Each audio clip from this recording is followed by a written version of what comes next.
2, 1. This is Councilwoman Kathleen Murphy welcoming you to a special meeting of the Planning, Zoning, and Historical Committee. We are meeting today on about redistricting process and about the capital improvements budget that is coming before us soon. And today is February 23rd. It is 4 o'clock.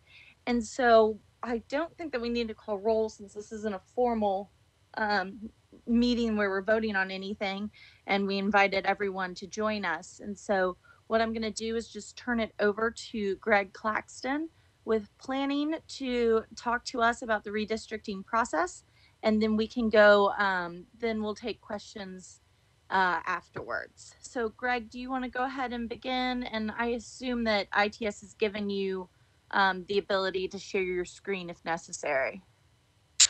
I don't have that yet, but I'm happy to go ahead and get started. Okay, great.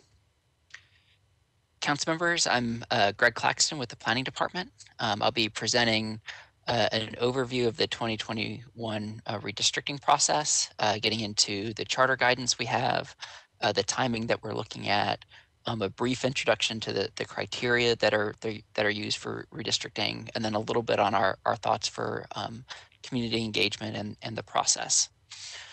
And let me see. Michael, if I can get the presenting privileges. Or Roseanne. Hold on just a second. Okay.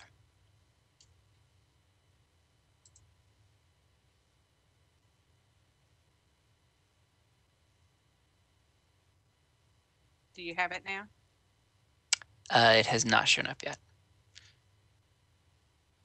Councilwoman, this is Lucy Kemp. While we're waiting for Greg, I just wanted to thank you for helping us to coordinate in this discussion and for bringing everybody together. Councilman Murphy, we appreciate the help you've given us to get in front of this body, so thank you. All right. Okay, so per the charter lays out the process for redistricting council member districts. It says that within 6 months of receiving the population of the county, it shall be the duty of the Planning Commission to recommend redistricting of council member districts to prevent substantial underrepresentation of particular areas as the result of population changes. It also notes that we should do the same for the school districts if it's deemed necessary. The charter also lays out an unusual adoption process. Per the charter, once the Planning Commission makes its recommendation on new council member and school member districts, the council can adopt the Planning Commission's recommendation without any changes.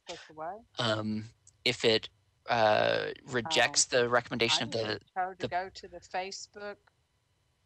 If it hold on, it sounds like somebody. Rosie, could you mute yourself? Yeah. Thank you. If the council rejects the Planning Commission's recommendation, it is not allowed to amend that recommendation. Instead, it is the charter says that the council submit the recommendation of the Planning Commission to a special referendum within 90 days. It can also, alongside the Planning Commission's recommendation, submit its own plan for redistricting as an alternative to referendum. Obviously, our goal is to bring to the council as much consensus around new districts as we can. Like we want to bring y'all something that achieves as much consensus and as much broad agreement as we can do. So that's informing the process that I'm going to lay out later in this presentation. I want to talk a little bit about the timing of it because it's been, as with everything else, it's been a very unusual year.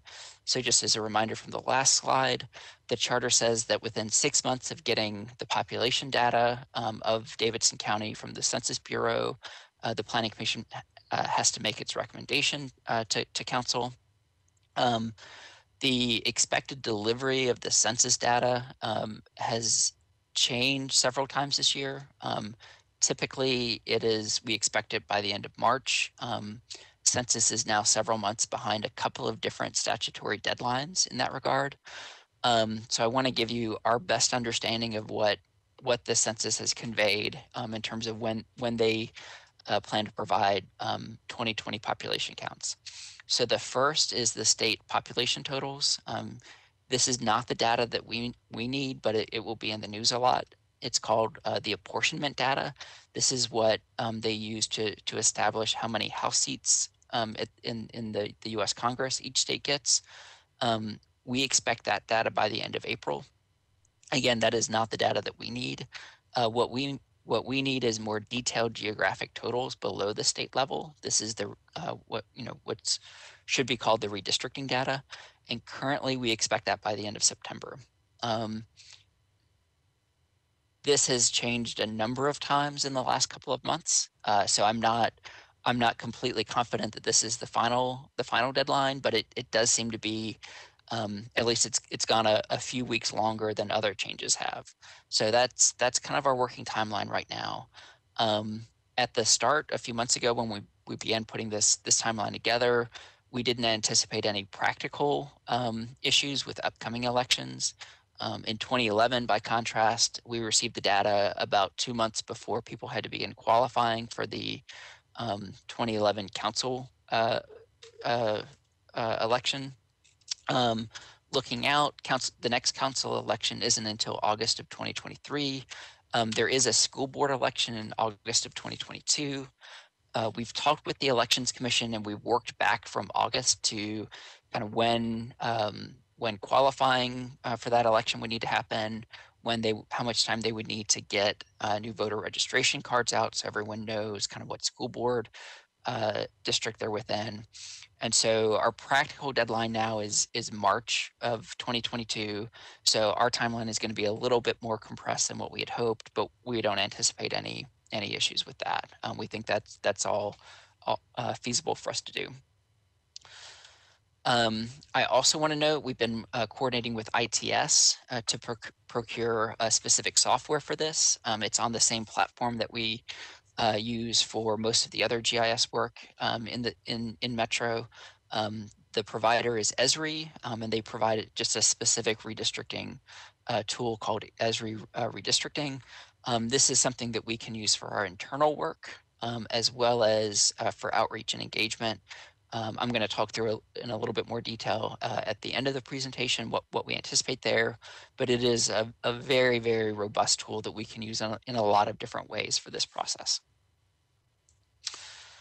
And I want to do a quick introduction to what are called the traditional redistricting criteria. These are the standard ways that cities, counties, states throughout the country think about redistricting in whatever jurisdiction they are. So the first one, and the only one that's really identified in the charter, is population balance. We pulled some preliminary 2020 estimates of the county population and each district population just to illustrate this concept from Esri. So just the way that this idea works is you identify the average population of each district. It's called the ideal population.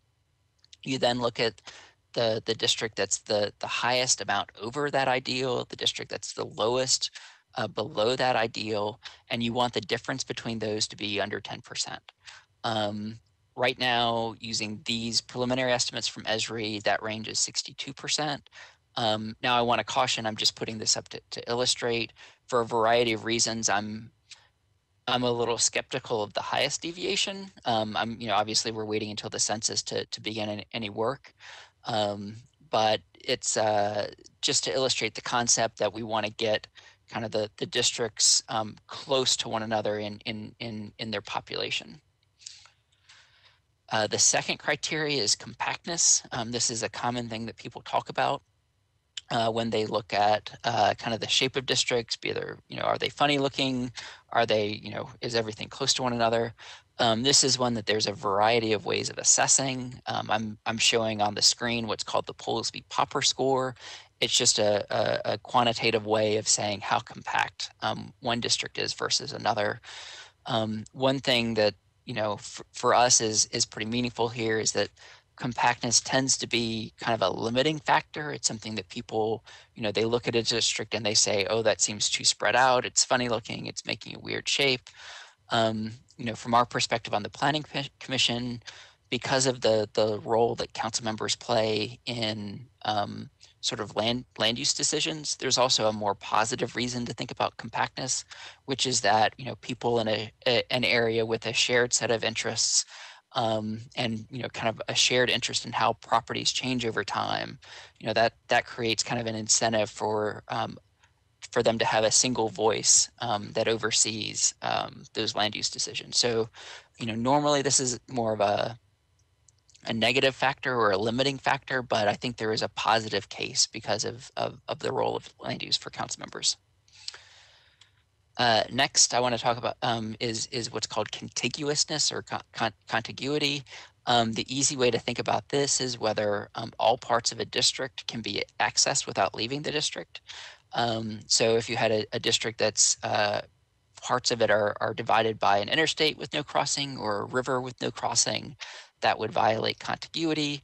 You know, we do have a couple of districts that cross a body of water, but it is across a bridge. So that's one of the traditional factors that we look at. Another one is historical continuity.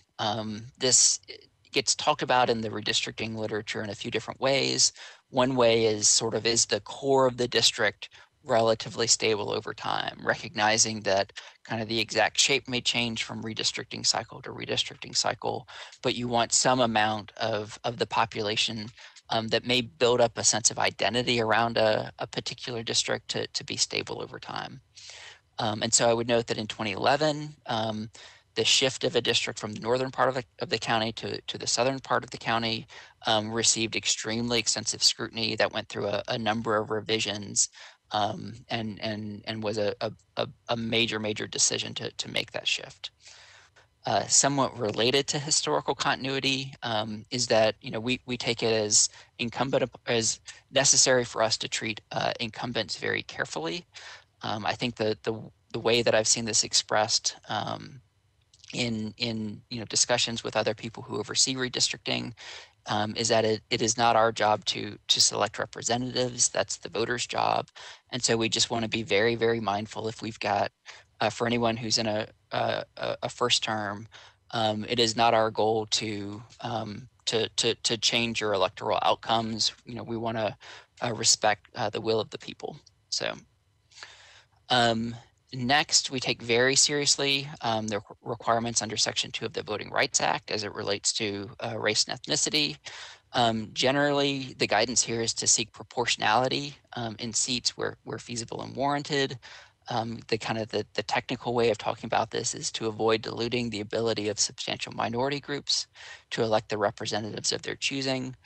This is a major factor for us. We you know, kind of we embrace these goals, and it will be a kind of a big part of our work in redistricting. And then last, kind of a catch-all for other factors is this phrase, communities of interest. These are kind of any group of people who may have a shared interest, who are located close to one another and seek to express that interest through voting behavior.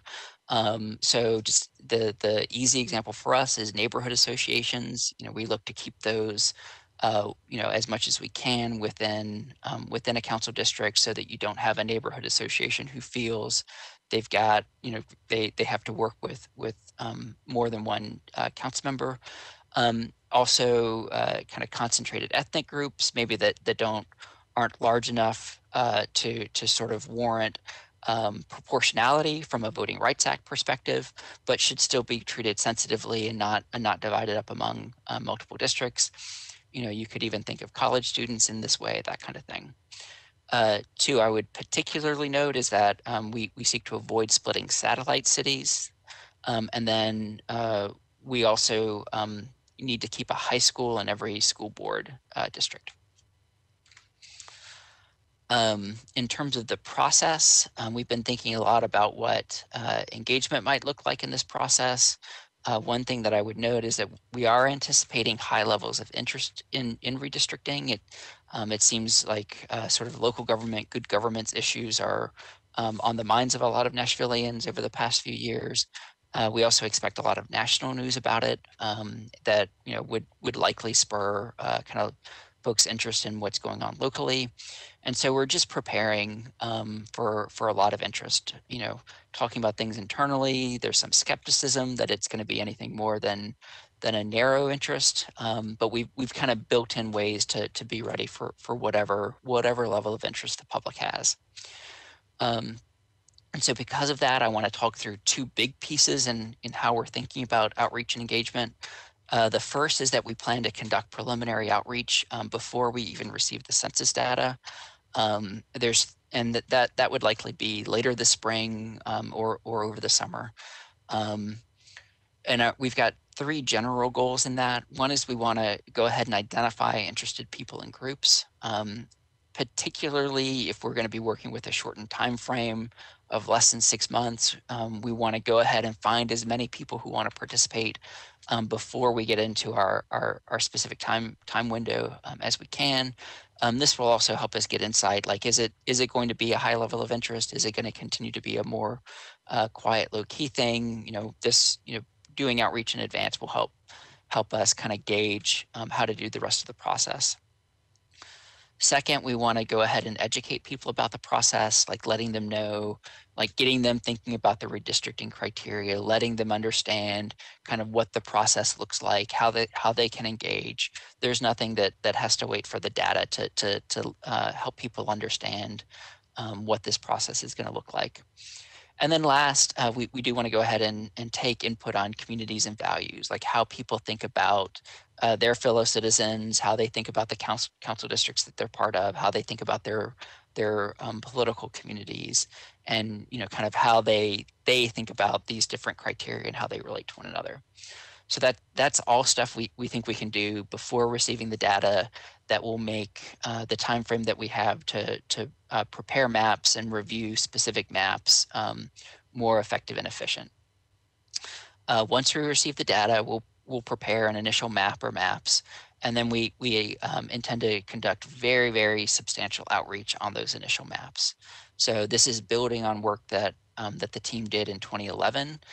Where we would have, obviously, depending on kind of where we are with COVID and sort of public meetings and that kind of thing, we would have a fair number of open houses, appointments where people can come in. And our goal would be to allow people to sort of look through the data that we're working with, look at draft maps or look at current council districts, and then work with a GIS technician to suggest changes and then see what the effect of those changes are.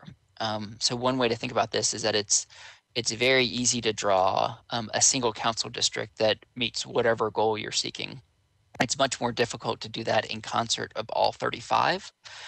So our goal in this is twofold. One, we think it builds trust among the public if they come in and they see like all of the different factors that we have to balance and they actually work with that.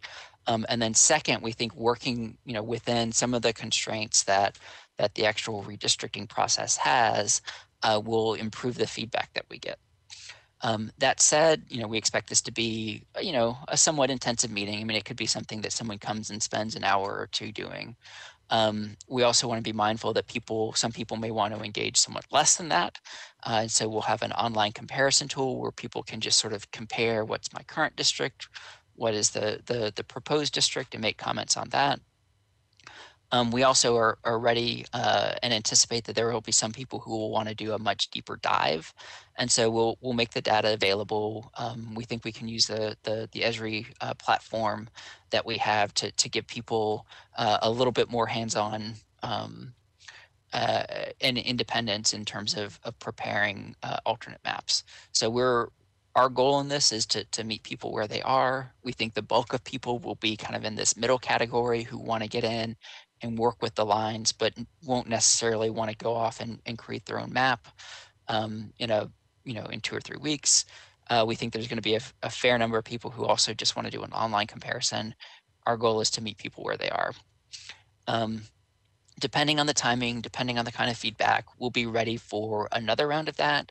But based on our experience last time, it may work to do a subsequent drafts in a simpler way, primarily the online comparison tool. But again, we'll kind of gauge that based on how the timing is going and what kind of feedback that we get. If we're getting very detailed, very divergent feedback, we might do another round of open houses and sort of facilitated line drawing. Next steps from here, we're doing a lot of internal work, but we're also keeping an eye on the census in terms of thinking about when we begin that outreach, that preliminary outreach that I described on the last slide. We don't want to do that too early and have people forget about it by the time we get the data. We also don't want to do it too late and have it spill over into working with the data once we get it. So we're just keeping an eye on the census timing. Specific next steps, we've reached out to the school board to prepare to do a briefing like this for them as well. And then we also will begin shortly reaching out to each council member and school board member to schedule one-on-one briefings. There's two goals that we have. One is to talk, answer any questions that you have in a more detailed setting. Then we also want to gain insight into your district. Like, are there, what's the core of the district? Kind of are there areas that are tough to serve that seem, kind of not part of the district, or just getting your sense of the lay of the land. And then second, we really want to talk through how to engage your communities so that all of your constituencies sort of know how to get involved when we start outreaching, when we start the community engagement. And then just so you're aware, we'll be documenting all of the more detailed background of what I've presented here for the Planning Commission into a memo that will go out later this spring. And with that, I am happy to take any questions. Great. Thank you so much, Greg. That was a great overview, very similar to what you presented to the Planning Commission last week. So, council members, I think it's really important that when you have your individual meetings, as Greg said, when you meet one-on-one with them, it's important that you bring up any issues of neighborhood associations that may be new or weren't recognized in the past, whether they're split between lines or something like that, or if there are areas that are a little wonky that might fit better in a neighboring council district or something like that. Those are important things to bring up in those individual meetings. And then also keeping in mind that while this isn't, the most important thing, I think it's something to remind you all of, is that if we do not pass the final document, the final map that comes to us from the Planning Commission, if the council does not pass that and does choose to take it to a referendum, we do not get paid in that interim time. So just, I think that was built in by our founding Nashvillians to incentivize us to go with what is put together in a very nonpartisan, a very scientific focused way. So, Lucy, do you have anything you want to add before I start taking questions from the council? Well, thank you. I just wanted to say it's our goal to make sure that our approach and process is transparent and credible and data driven, and we will take whatever steps necessary to ensure that this body council is comfortable with our approach. While I'm not so Pollyanna to assume everybody will be exactly happy with the exact placement of the lines, I do want you to feel comfortable that there's going to be many means for you to communicate your concerns and goals, and that we aim to address them. And so we'll work closely with you. And I just wanted to ask Greg, when do you think these council one-on-one meetings would start? Did you say that and I missed it? I did not. I think we were thinking on setting that schedule once we've briefed the school board so that we can begin kind of coordinating the scheduling together. I would anticipate we might start reaching out within the next month. Okay, thank you. Councilwoman Murphy, that's all I have. Thank you. Great. All right. So, Vice Chair Withers, your hand is raised. The floor is yours. Thank you, Chair Murphy. Having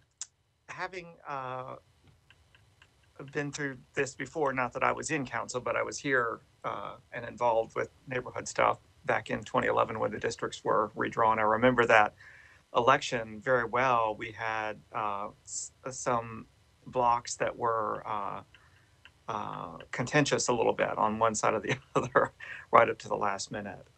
So I appreciate the work of the staff to get on top of this, particularly with census data coming in a little bit late. But just in my recollections of that time, I just wanted to throw some things up maybe just for discussion a little bit more. If these kind of ideal number for a constituent count is a little over 20,000, and the number that it was set at in 2011 was around 17,000-ish.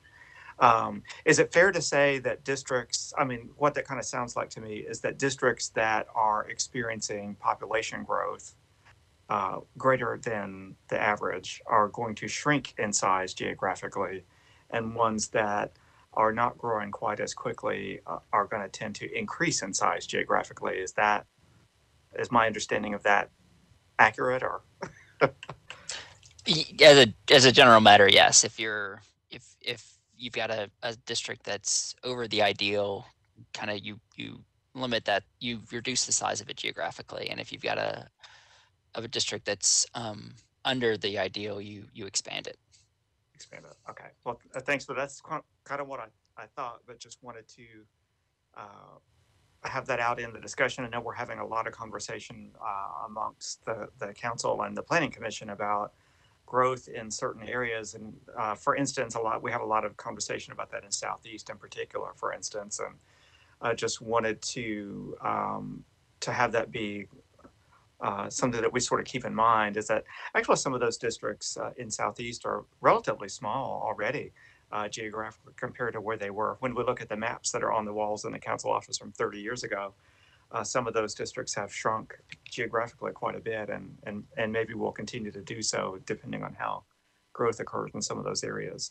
Another thing that I wanted to sort of put out there for discussion a little bit is I think at least in 2011, I'm not sure what redistricting was like prior to that, but there was sometimes a thought that if the council lines were drawn along shared corridors, in East Nashville, it's Gallatin, could be Murfreesboro or Lebanon or whatever, Charlotte.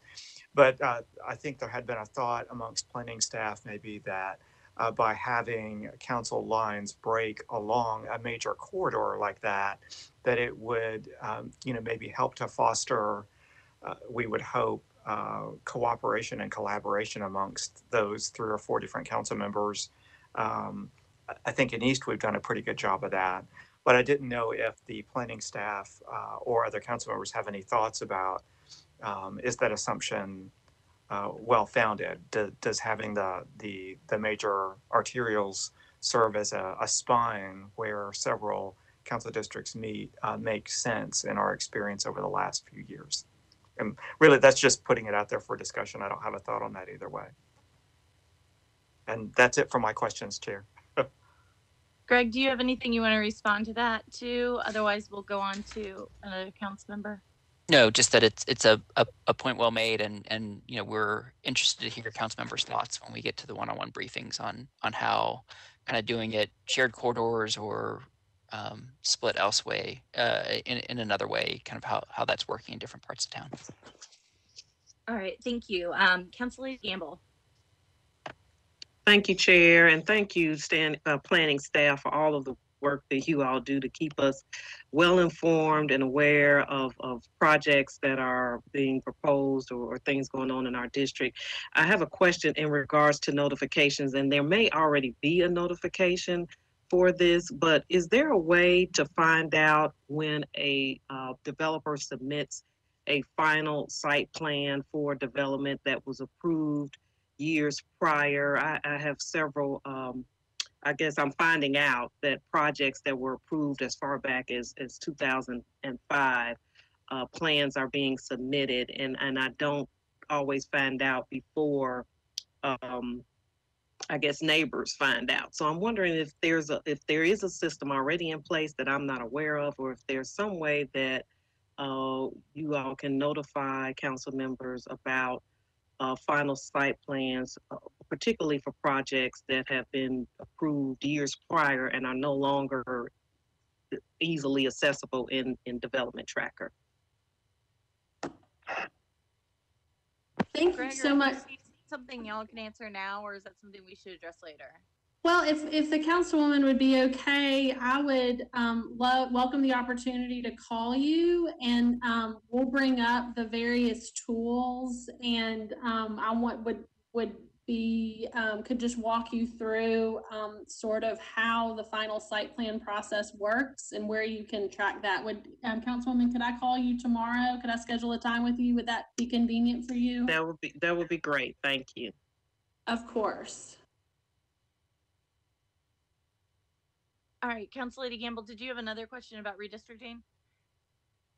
No, I just look forward to, once we get more information about the census numbers, how that may affect District 3. It is a particularly large district geographically, and there's been some growth, but I guess I'm not sure how it will be impacted until we get more information. But I appreciate this discussion today. Thank you. Great. There were other hands in the queue before Councilman Roten, but they have disappeared. So I'll go ahead and call on Councilman Roten with the acknowledgement that we'll go to anyone else next. So if you have a question, go ahead and put your hand in the queue. Councilman Roten, you have the floor. Thank you, Chair Murphy. Lucy or Greg, I just had a quick question. It kind of goes into what Councilmember Gamble was bringing up. When y'all, I guess it's just looking forward, we have our meetings. When you guys are looking at future growth or setting up districts, do y'all look at what has already been zoned for like major apartment complexes that have been sitting there for 5, 6, 7 years? And obviously you don't know when they're going to be built, but if Nashville's growing the way it is, you can assume that, you know, a 500 unit complex will be built within the next few years. And I just wonder how much y'all look at that when y'all are making districts for the next 10 years. Thank you. Thank you, Chair. Councilmember, my sense from last time is that it's something we're able to take a look at it. I mean, we're able to sort of see the overall growth trends. We have some sense of kind of where future growth may happen. But ultimately you wind up having to balance with the factors that you have in front of you. And so it's sort of tough to sort of overshoot in anticipation of future growth, but it's definitely something we're mindful of. It just winds up being, I think, a smaller factor once you're balancing all of the other factors.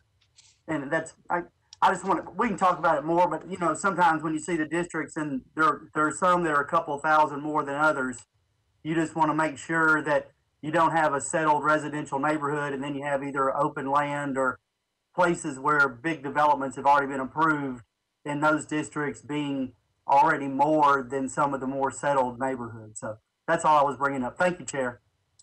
Councilman, I think that's a good thought. And if you, I mean, while the base data that we use may come from the federal and state sort of surveys, when we sit down with you one-on-one, if you know that there's a particular amount of growth that's anticipated in a certain area, I think we would welcome that feedback when we meet with you one-on-one. So thank you for that, Councilman. Thank you. And of course, you know, as you all know, with redistricting being done every 10 years, we can't hold we can't calculate a district based upon what may happen in 8 years, where a group may be under or overrepresented for a certain amount of time. So it is a difficult balance that the planning is forced to do. But thank you, Councilman Roten. We will move to Council Lady Porterfield.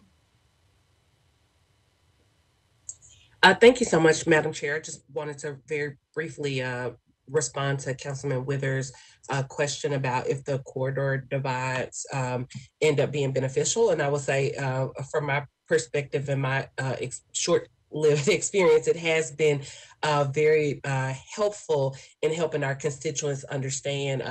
For example, District 28 is divided by Murfreesboro Road. So it's a good visual when I can tell the community that I represent the Kroger side of the district and Councilmember Virtue represents the Mount Zion side of the district. So it does, or of the, excuse me, of the street. So it does help the community understand, have a better understanding of where those lines are. It does get a lot trickier when you're going through a neighborhood and half of one street is one district, or even 3/4 of one street is one district, and then you have 6 or 7 houses that are in another district. That does become very tricky. So I just wanted to respond to that. So thank you.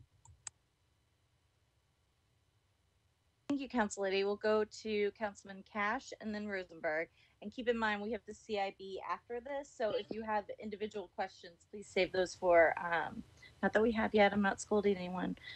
Please save those for your individual meetings. Councilman Cash. Thank you, Chair Lady. I am curious, Greg talked about like one of the criteria being keeping neighborhoods together, and so that they don't have multiple council members to deal with. And I guess I'm wondering how that's done, how that data is collected, and to be sure that we've got all the neighborhoods correctly mapped in our city. Thanks, Councilmember. So we do have, it's a little bit dated at this point, but we have in the past mapped neighborhood associations. That's one of the things that we would be looking to do in the lead up to getting the census data is refreshing that. But it's also one of the rationales behind doing public engagement at the outset, so we can hear from how people think of their communities. I would fully expect neighborhood associations to be a big part of that, and we would just think about our outreach in terms of working with the neighborhood resource center, that sort of thing, to engage folks in that way. So it's both kind of the information we have as well as the public engagement. The council member, I think you could provide that expertise because y'all know more about your districts than anyone else. And so when we meet with you individually, we may bring that, we have 2 or 3 neighborhood associations. Do you find these boundaries to be accurate? Are we missing anything? So we could really rely on your guidance for that. So you'll send that out to us so we can review it before it goes to public meetings, or and it seemed like there was something else I wanted to add to that. There was something that you mentioned, Neighborhood Resource Center. They did something a couple of years ago to try to, I don't know if it was census or what the correct word was, but they did some sort of collection of neighborhood information. So is that what you're referring to, Mr. Clarkson? That, as well as their own work to try to collect neighborhood association boundaries and inventory them, but also as a way to connect to neighborhood associations for outreach. Gotcha. All right, thank you. Councilman Rosenberg. Thank you.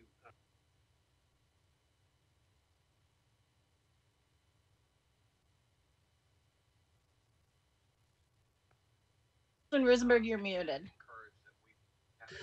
I just said the most intelligent things I've ever said in my life, and none of you are ever going to hear them. So instead, I'm just going to thank you, and thanks Greg and Lucy and everybody who's working on this process. I'd like to offer the opposing view to Councilmember Porterfield. I agree that corridor lines are great for being able to explain districts, but I think you end up with, if the idea is to keep communities with common interests together in the same district, then cutting down the middle of a street doesn't really accomplish that very well, I don't think. And if you have council member, out here I think of Highway 70, Charlotte Pike, and we're fortunate to have had for about the... If a nurse is assaulted, what... Hey, Kathleen, can you, Councilman, thank you. Highway 70 out here, we're fortunate that our reps have basically been on the same page for about the last 9.5 years. But if you have one side who's very pro development and the other side who would rather preserve things, you end up with weird interests. You end up with members wondering why the people across the street can do this and not this. Why, when I talk to my council member, they don't know anything about what's happening right across the street from me. And one of the things that I'm looking for is I've kind of drawn some portions of district boundaries that I'd like to see happen out here, are really kind of allowing entire corridors to be represented by the same district, just so you end up with that cohesion and where all the information flow is happening. There's not that gap of one council member not knowing what's happening on the other side of the street just because they haven't had the chance to communicate. But what Councilmember Porterfield said is valid too. So thank you. Thank you, Councilman. And I apologize for slipping on my mute and having a different committee on as well. I don't see any more hands in the queue. So Greg, do you want to go on? Dave, do you want to take your hand down? And Greg, do you want to move on to CIB? Sure, give me just a moment to pull that up.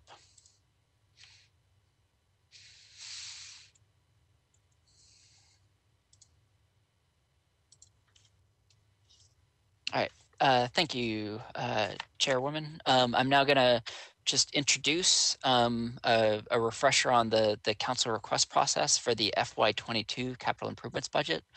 As a reminder, the CIB is adopted annually.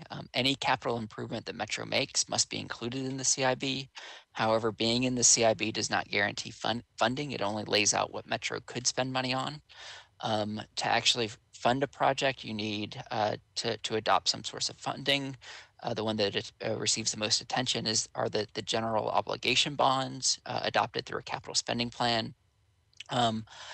Just for tonight's purposes, since y'all are also considering a capital spending plan right now, I just want to clarify that for the things that we can respond to are just related to the request y'all have submitted this past October for inclusion in the FY 2022 or FY22 CIB. So as a reminder, the development cycle here is that council members submitted CIB requests in October. The planning department distributed those requests to implementing departments to review and develop cost estimates. We collected those together and reported back to you in December. In January, departments began submitting projects. We have February and March to assess those projects. There are some additional cost estimates that General Services and ITS provide during that time. And then we compile the CIB, present it to the Planning Commission, which recommends the document to the mayor. The mayor submits his CIB to the Metro Council by May 15th. And then by June 15th, the council adopts the CIB with amendments. The report we provided to you, Matthew sent that around again on Friday. As a reminder, if you've got any specific questions or comments about the department responses, if there's anything we've missed or gotten incorrect in there, please let me know. I've been in contact with a couple of council members back in January as well as this week. This is just an example of how we try to compile the request from the council members with the response from departments, their estimates, and then our assessment in light of Nashville Next. I'm happy to take questions, although it usually works a little bit better if you've got very specific project questions to email or call me with that directly. Sometimes it takes a little bit of work to look into those. Other than that, Councilmember Murphy, I'm happy to turn it back to you. Thank you, Greg, for that presentation. And I'm sorry for, again, multitasking. Do we have an estimate of when this is coming before the council? The full CIB would come in late May for adoption by June 15th. Okay, just wanted to make sure if we knew ahead of time if anything crazy was going to happen like last year. All right, I am not seeing any hands in the queue. Does anyone have any questions?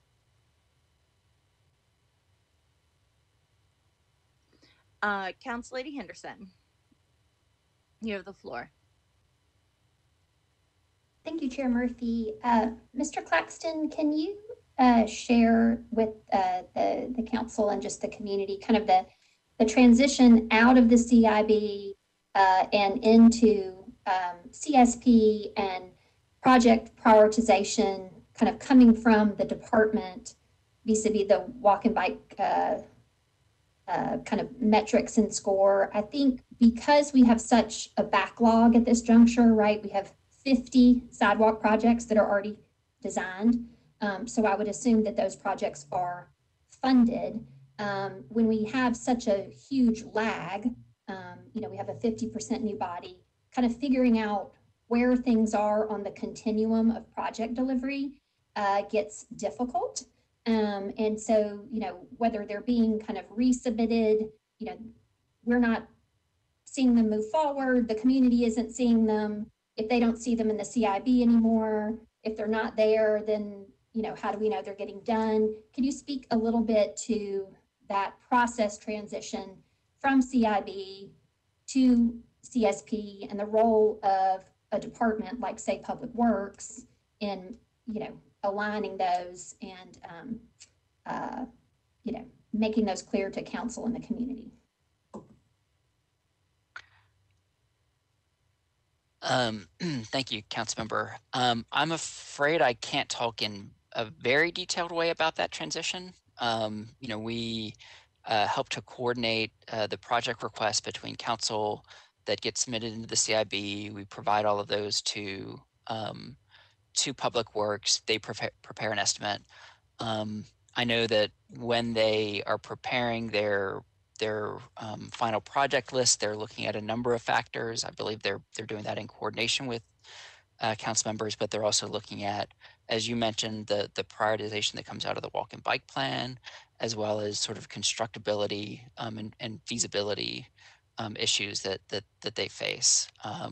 So I'm not involved in the transition of specific projects from kind of the overall list to what's about to be constructed. I apologize. Greg, it might be helpful too, just to note, just for more of the general audience, that depending on the type of project, sometimes there are multiple phases of design development, and so sometimes you might get a comment back from a department that says, yes, we would like to do this, but we need to actually do work around concepts or around design development. And again, that depends on the complexity.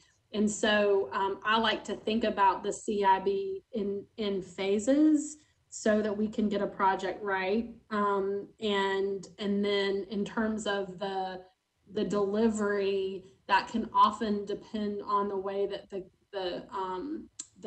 specific department sort of engages in capital planning. And so, Councilwoman, I would be happy to try, if there's a way to sort of explain that more simply, I would be happy to try to work with this body to figure out how to do that, because I know and am sensitive to the residents' perspective that we thought we had a sidewalk approved here and it hasn't happened yet. And so if there's a way that we can maybe take the top 7 projects that are most commonly of concern and do a Q&A or whatever you think would work, I'm happy to do that with the departments. I appreciate that, and I think that the onus is somewhat on Public Works as well from a communication standpoint. But there really is kind of an intersection here around planning and the documents that you all manage that are kind of community facing. And when we as council members say, okay, that project's funded, and then it kind of goes into this gray zone, right, where it's not visible to the community because the CSP has buckets. So this much for sidewalks in this year, and we tell the community that these are objectively scored on these transparent things that we have out in the community. But as as we have process failures and we get this backlog, then we, even as council members, I think get pretty nervous about, like, where is this? Is the money still dedicated for this? And I think you alluded to kind of phasing, And I think we absolutely see that in a transparent way around schools, right? So property acquisition, design phase, those get parsed out and they're publicly visible. But I think the community is less aware on capital, again, sidewalk projects being some of the bigger kind of capital investment, intersection improvements, and kind of how were those in the CIB and how were they represented in the CSP? Because sometimes we earmark very specific projects in this in the CSP, and this body has said everything in the CSP has to have an associated CIB number. But that said, some stuff is still in buckets and some stuff is specifically earmarked. And so as council members to kind of understand and be able to track, I mean, if you go back in and look at all like the business units that are open and the funding that's dedicated, I mean, like there are still sidewalk projects that were funded, 6 years ago that still have an associated business unit.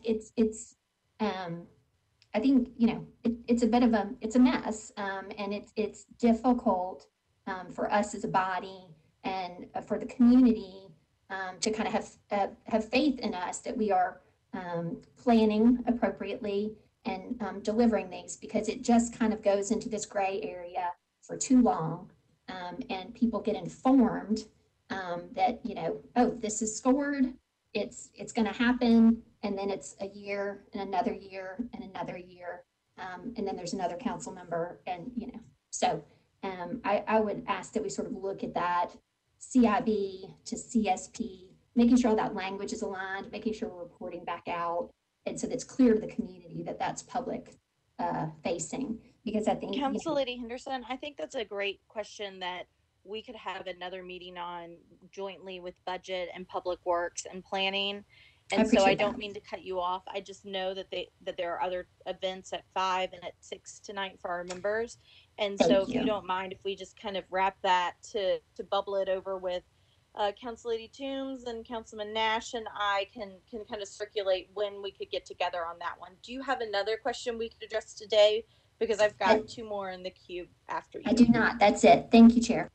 Thank you, Council Lady Henderson. And again, sorry to cut you off. I think that just be better addressed with everyone at the table. So Councilman Cash, you have the floor.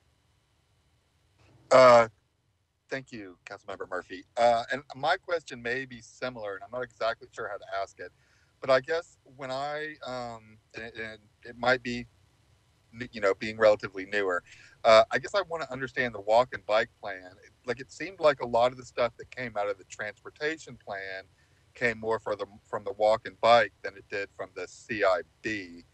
And so I guess I'm also trying to understand the interconnectedness of those 3 things. And not that needs to be answered today, but I do kind of would like some more information on the walk and bike timetable, because it seems like that was more important than I realized in terms of setting priorities. Am I correct that that's coming soon? Councilman Murphy, do you want, what I would just say very generally is the walk bike plan helps us to prioritize areas for investment to improve pedestrian and other modes of travel other than the car throughout our city. And it used a number of different factors: safety, access, number of people served, and important linkages. And it is an important tool for us to prioritize where we're making investments. If you want a more deep, I want to be sensitive to your time. If there's a desire to have a more detailed briefing on that, we could do that with Public Works. If you think that would be useful, Councilwoman Murphy, I'm happy to respond however you would want to structure that discussion with council. I think that we have some really valid questions and concerns here that probably more than just Council Lady Henderson and Councilman Cash wonder about. And I do think, and my conclusion could be wrong here, is that really the administration needs to be a part of that conversation and justifying their decisions on what gets funded and what doesn't. And so why don't we, I think those are great questions to lead off on. Maybe let's have those emailed into the council office to group them together. Because I don't think planning is the only one that should be held accountable or can justify the answers that they can speak to their part, right? But I don't think they can speak for the other departments. And so I think it's best to have them all around the table to have that discussion. And so maybe we could do that since we have until May. Maybe we can do that in another 2 weeks or so. Have another meeting to kind of talk through that piece of it. Does that work, Councilman Cash? Do you have something else you Yes, want to? that's Okay. no, that sounds great. Thank you. Okay, thank you so much. We've got Councilman Bradford. Thank you, Chair. Hopefully this will be a quick question and answer. So I just want to know how much influence or how much a factor public input is on capital improvement budgets and what gets put onto the spending plan. Just so I know, like, if there's certain things that I want to make sure get funded, it's that I can engage communities like, hey, email the mayor's office, email the planning department. I'm just kind of curious how much of the public can influence the CIB and the spending plan.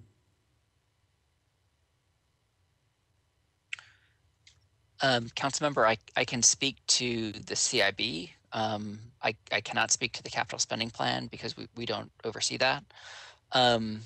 Community engagement for the CIB has been something we've been working on a little bit at a time over the last couple years, trying to figure out sort of the best way into it so that people can kind of understand the CIB as a document that tries to bring all of Metro's needs together and organize it in some way that's comprehensible. And I'll be honest, we've really struggled with that. It's something that sort of trying to put it in context of how much spending on a particular thing gets you, how far it goes, is given the diversity of things that are within it, is something we've really struggled with, but is something that we're sort of perennially looking to see if there's a way into to make it accessible and useful for the public to engage with. So Greg, the hearing that where the planning commission hears this case is public. And, you know, we invite people to come and speak.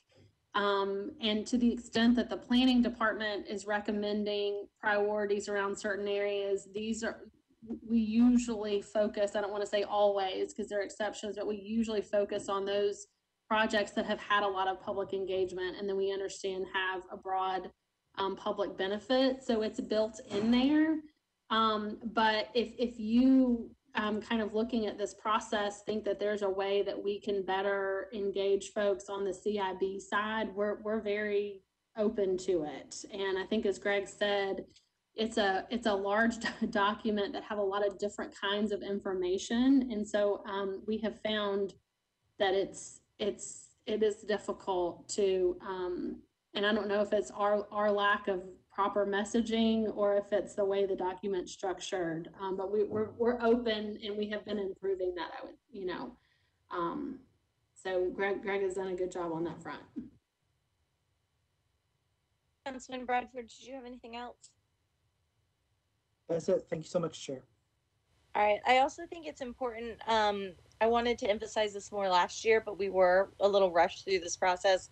It's also important to go through your CIB for your district and take out projects that are no longer maybe needed or that have already been completed. I think that's a process that doesn't always get kind of cleaning out that dead wood is something that we as council members need to be accountable for as well.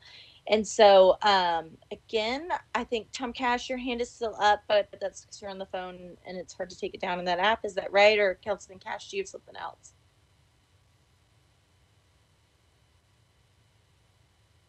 Okay, I will take that as he doesn't have anything else. I'm so trying. if you I'm trying have to any take it other down. follow-up question, I'm sorry, Councilman Cash, you're okay. All right, so if you have any other questions or anything that you need to discuss about CIB or redistricting, please feel free to email our friends at planning. Otherwise, I will go ahead and declare our meeting over for today. And thank you all for attending and participating.